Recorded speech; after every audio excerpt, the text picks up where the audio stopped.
अस्सलाम वालेकुम दोस्तों, मैं हूं सईद उमर फारूक। अपने चैनल उमर स्पीक्स की एक और एपिसोड के साथ आपकी खिदमत में हाजिर हैं। दोस्तों, बहुत शुक्रिया आप लोगों ने मेरी जो प्रीवियस एपिसोड थी उसको बहुत ज़्यादा लाइक किया। जो रिगार्डिंग थी सेमेस्टर सिस्टम, एपिसोड नंबर 1, उसका लिंक आपको आई बटन में मिल जाएगा। अगर किसी ने एपिसोड नंबर 1 नहीं देखी है तो वो भी एपिसोड नंबर 1 ज़रूर देख लें, क्योंकि वो तमाम स्टूडेंट्स जिन्होंने अभी रिसेंटली ही यूनिवर्सिटीज़ में और उन तमाम एफिलिएटेड कॉलेजेस में एडमिशन लिया है जो सेमेस्टर सिस्टम पर बेस करते हैं, क्योंकि ऑलमोस्ट एनुअल सिस्टम ख़त्म होता जा रहा है पाकिस्तान से, तो अब तमाम डिग्रीज जो हैं ऑब्वियसली वो सेमेस्टर सिस्टम में ही ऑफर होंगी in the near future also. तो आप लोगों को ज़रूर पता होना चाहिए कि हमने सेमेस्टर सिस्टम में आना कैसे है, इसमें सर्वाइव कैसे करना है, CGPA क्या होती है, GPA क्या होती है, ये तमाम चीज़ें मैं कुछ ना कुछ आपको एपिसोड नंबर 1 में बता चुका हूँ। अभी मैं कुछ मज़ीद इसको आगे लेके जाना चाह रहा हूँ। कुछ रूल्स मैंने फर्स्ट एपिसोड में बता दिए थे, मज़ीद कुछ रूल्स जो हैं वो मैं आज के एपिसोड में बताऊंगा। अगर कोई चीज़ रहती हो तो आप मुझसे क्वेश्चन ज़रूर कर सकते हैं कमेंट सेक्शन में, तो मैं उसकी एक और एपिसोड भी बनाकर आपको दे दूंगा, ताकि आप लोग कंप्लीटली अंडरस्टैंड कर सकें कि what actually is the semester system. तो जनाब बात कर लेते हैं फर्स्ट सेमेस्टर की। मैंने आपको मिनिमम रिक्वायरमेंट बता दी थी कि मिनिमम जो CGPA है to promote in the second semester is 1.75 in BCU, and I think कि मोस्ट ऑफ द यूनिवर्सिटीज में यही होगी। उसके अलावा अगर आप सेकंड सेमेस्टर में आ जाते हैं तो सेकंड सेमेस्टर में जो मिनिमम रिक्वायरमेंट है to promote in the third semester वो है 2। आपकी CGPA 2 होगी तो आप नेक्स्ट सेमेस्टर में जाओगे, अदरवाइज नेक्स्ट सेमेस्टर में आप नहीं जाने वाले हो। तो इसलिए अच्छा पढ़ लें, पढ़ेंगे ही तो लाइफ बनेगी। बचपन से ये बात सुनते आ रहे होंगे आप लोग कि मैट्रिक जो है वो बेस है, मैट्रिक सही कर लिया तो फिर आगे लाइफ आसान है। लाइफ में एक बात कहना चाह रहा हूँ, लाइफ कभी भी आसान नहीं होती है, चैलेंजेस आते रहते हैं और इंसान की रिक्वायरमेंट ये होती है कि हमने उन चैलेंजेस के को बहुत अच्छी तरह हैंडल करना है, उनको मैनेज करना है और उन चैलेंजेस को हमेशा हमने डिफीट करना है और उनको हमेशा आगे बढ़कर हमने दिखाना है कि जितने मर्जी चैलेंजेस हों हम लोग उन चैलेंजेस से फाइट करने के लिए हमेशा तैयार बैठे हुए हैं। तो जनाब अगर आप 2 CGPA मेंटेन कर रहे हैं तो 2 जो है वो मिनिमम रिक्वायरमेंट है। 2 से आपको डिग्री नहीं मिलने वाली है। 2.2 अगर CGPA होगी तो इन द एंड आपको डिग्री मिलेगी। तो आपने हमेशा आगे की तरफ सोचना है, इसको CGPA 3, 3+, 3.5, 3.6+ लेकर जाएं। डिफरेंट ऑर्गेनाइजेशंस में अब तो CGPA की रिक्वायरमेंट बहुत ज़्यादा होती जा रही है। मिनिमम रिक्वायरमेंट समटाइम्स 3 होती है, कहीं 3.3 होती है, कहीं 3.5 होती है, कहीं 3.7 भी इवन होती है। लाइक नेशनल बैंक में समटाइम्स वो लोग 3.7 मिनिमम CGPA रिक्वायर करते हैं फॉर द फ्रेश ग्रेजुएट्स। तो आप लोग CGPA को हमेशा अच्छा प्रोमोट करना चाहिए, आगे की तरफ लेके जाएं CGPA को। 2 जो है वो मिनिमम रिक्वायरमेंट है, आपने बॉटम पे नहीं जाना, आपने ऊपर जाना है, स्काई इज द लिमिट। तो जनाब बात कर लेते हैं, अगर खुदा न खास्ता किसी स्टूडेंट को कोई सब्जेक्ट में रिपीट लग जाती है, अगर वो फेल हो जाते हैं, तो उसका क्या वे आउट है, क्या तरीकाकार है कि आप वो सब्जेक्ट दोबारा कैसे पढ़ सकते हो। तो उसके लिए जनाब आपके पास रूल नंबर 1 ये है कि अगर आपको एक सब्जेक्ट में रिपीट है तो वो सब्जेक्ट आप अपने जूनियर्स अपकमिंग सेशन जो होगा उसके साथ वो रिपीट ले सकते हैं, बट रनिंग सेमेस्टर में सिर्फ एक रिपीट आप लोग पढ़ सकते हैं। डिपार्टमेंट समटाइम्स मिसगाइड करते हैं कि आप 2 भी ले सकते हो, 3 भी ले सकते हो, बट इन दी एंड जब आपकी सॉफ्टवेयर में एंट्री होने जा रही होती है या आप जब ट्रांसक्रिप्ट के टाइम पर आते हैं, जब डिग्री कंप्लीट हो जाती है तो उस वक्त ऑब्जेक्शंस लग रही होती हैं। तो आपको ये मैं बताता चलूं कि एक सेमेस्टर में, रनिंग सेमेस्टर में सिर्फ एक रिपीट आप ले सकते हैं। अगर आपको एक से ज़्यादा रिपीट्स हैं तो आपको थोड़ा सा वेट करना पड़ेगा। लाइक अगर आपका सेशन है 2019 to 23, 4 इयर्स प्रोग्राम है, तो आपको अगर फर्स्ट सेमेस्टर में किसी एक सब्जेक्ट में अनफॉर्चुनेटली रिपीट लगी है तो वो सब्जेक्ट आप अपने जूनियर सेशन के साथ पढ़ेंगे। जूनियर सेशन कौन सा होगा? 2020 to 2024। उस सब्जेक्ट को आप उन क्लास फेलोज के साथ बैठकर रिपीट पढ़ेंगे। और मोस्टली अगर आपका मॉर्निंग प्रोग्राम है तो आपके डिपार्टमेंट में अगर इवनिंग प्रोग्राम ऑफर हो रहा है तो आपने इवनिंग के साथ वो रिपीट पढ़नी है, और अगर आप इवनिंग के स्टूडेंट हैं तो आपने मॉर्निंग के साथ वो रिपीट पढ़नी है, ताकि जो टाइम टेबल का क्लैश है वो दरमियान में ना आए। अदरवाइज डिपार्टमेंट के पास बिल्कुल इख्तियार है कि वो आपको ये रिपीट पढ़ने ना दें, क्योंकि टाइम टेबल क्लैश होगा, आपके सब्जेक्ट्स, आपके लेक्चर्स मिस होंगे, तो अटेंडेंस का प्रॉब्लम होगा, तो आप सफ़र करेंगे स्टडीज़ वाइज भी और लेक्चर वाइज भी, अटेंडेंस वाइज भी। तो डिपार्टमेंट शायद आपको अलाउ ना करे, तो आपने ऐसे मैनेज करना है कि प्रॉब्लम ना हो आप लोगों को। देन आपने एक चीज़ का बहुत ज़्यादा ख्याल रखना है कि फॉर एग्जांपल आपको रिपीट लगी है खुदा न खास्ता फंक्शनल इंग्लिश में या इंग्लिश 1 में, अगर किसी को रिपीट लगी है, तो आपने जब भी वो सब्जेक्ट पढ़ना है तो ये मेक श्योर करना है, एक तो उसके क्रेडिट आवर्स बिल्कुल सेम होने चाहिए, इक्वल होने चाहिए। 3 क्रेडिट आवर्स का सब्जेक्ट था तो 3 ही होने चाहिए। देन जो टाइटल है सब्जेक्ट का वो 100% मैच होना चाहिए। लाइक अगर आपका इंग्लिश 1 या फंक्शनल इंग्लिश सब्जेक्ट फेल था, तो आपने उस क्लास के साथ पढ़ना है जहां सेम टाइटल ऑफर हो रहा हो, इंग्लिश 1 ही ऑफर हो रहा हो, या अगर फ्रेश फंक्शनल इंग्लिश सब्जेक्ट था तो वो ही सब्जेक्ट आपको ऑफर करवाया जाए। अगर आप इंग्लिश 1 की जगह फ्रेशमैन इंग्लिश पढ़ लेंगे या इंग्लिश 1 की जगह इंग्लिश कॉम्प्रिहेंशन पढ़ लेंगे, तो ये टाइटल्स मैच नहीं होंगे और आपको बहुत ज़्यादा सफ़र करना पड़ेगा। तो आपने ये चीज़ ज़रूर मेक श्योर करनी है कि आप वही टाइटल पढ़ें।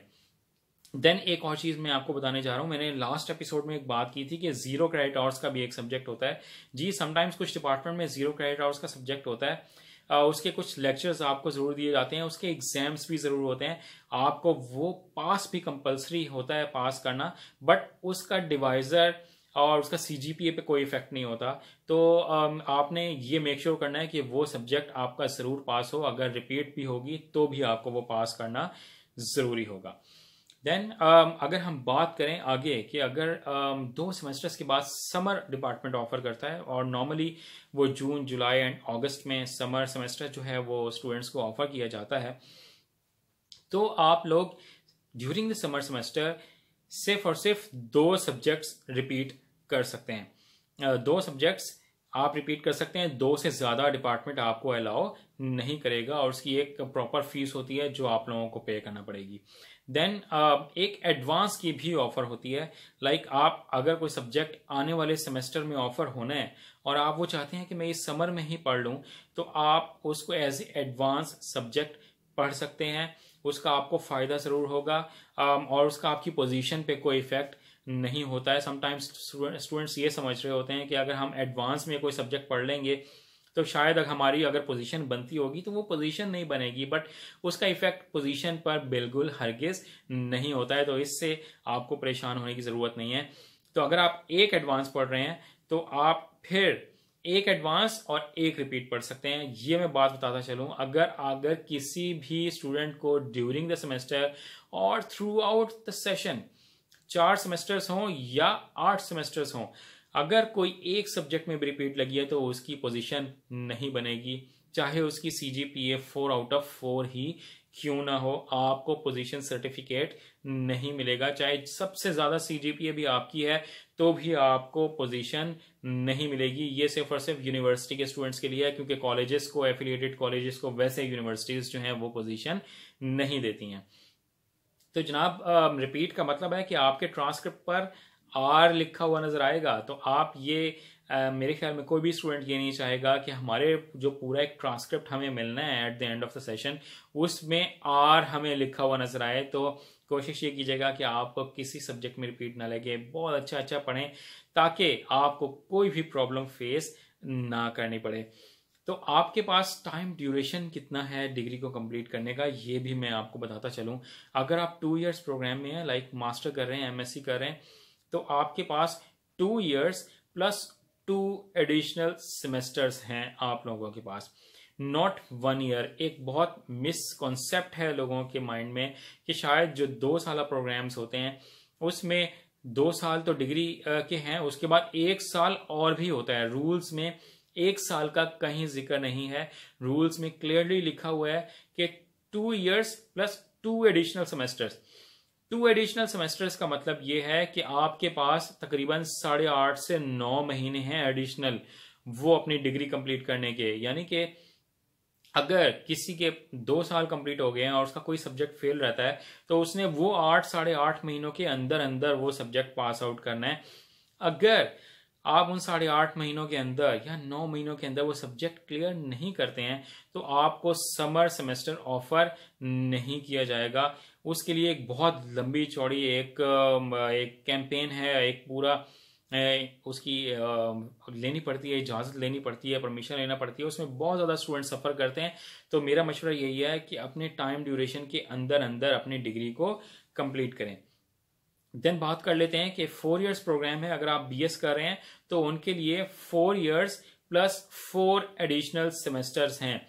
स्टूडेंट्स ये भी मिस कॉन्सेप्ट रखते हैं अपने माइंड में कि शायद मेरे पास 4 साल तो डिग्री के हैं और उसके बाद मेरे पास 2 साल हैं। 2 साल नहीं होते हैं, 4 एडिशनल सेमेस्टर्स होते हैं। और 4 एडिशनल सेमेस्टर्स शायद आप लोग समझ गए हो कि वो 17 to 18 मंथ्स बनते हैं और 2 इयर्स में 24 मंथ्स बनते हैं। 24 मंथ्स आप लोगों को नहीं मिलेंगे, आपको सिर्फ और सिर्फ 4 एडिशनल सेमेस्टर्स मिलेंगे। तो ये अपनी गलती ना कीजिएगा कभी भी। देन कुछ लोग ये भी पूछते हैं कि जनाब डिटेन क्या होता है, डिटेन कैसे हो जाता है स्टूडेंट्स। तो अगर 2 साल प्रोग्राम है ना, तो 2 साल प्रोग्राम में 2 सेमेस्टर तक स्टूडेंट जो हैं वो ड्रॉप हो सकते हैं। अगर आप 3rd सेमेस्टर में आ गए हैं 2 इयर्स प्रोग्राम में, तो आप 3rd सेमेस्टर में अगर खुदा ना खास्ता CGPA 2 मेंटेन नहीं करते और आप 50% सब्जेक्ट्स में भी पास आउट नहीं होते, तो फिर आप डिटेन हो जाएंगे according to the rules of the university.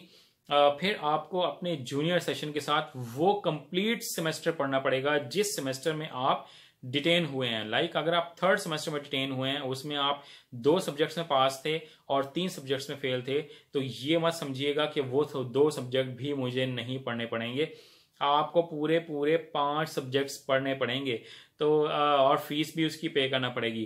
तो आपको एक कंप्लीट सेमेस्टर पढ़ना पड़ेगा। इसी तरह अगर 4 इयर्स प्रोग्राम है तो आप 5th सेमेस्टर में आकर खुदा ना खास्ता डिटेन हो सकते हैं और इस तरह 8th सेमेस्टर तक डिटेन हो सकते हैं। और जिस सेमेस्टर में आप डिटेन होंगे वो कंप्लीट सेमेस्टर जो है आपको अपने जूनियर सेशन के साथ पढ़ना पड़ेगा। तो इसका मतलब है कि आपका पूरा 1 साल जाया होगा।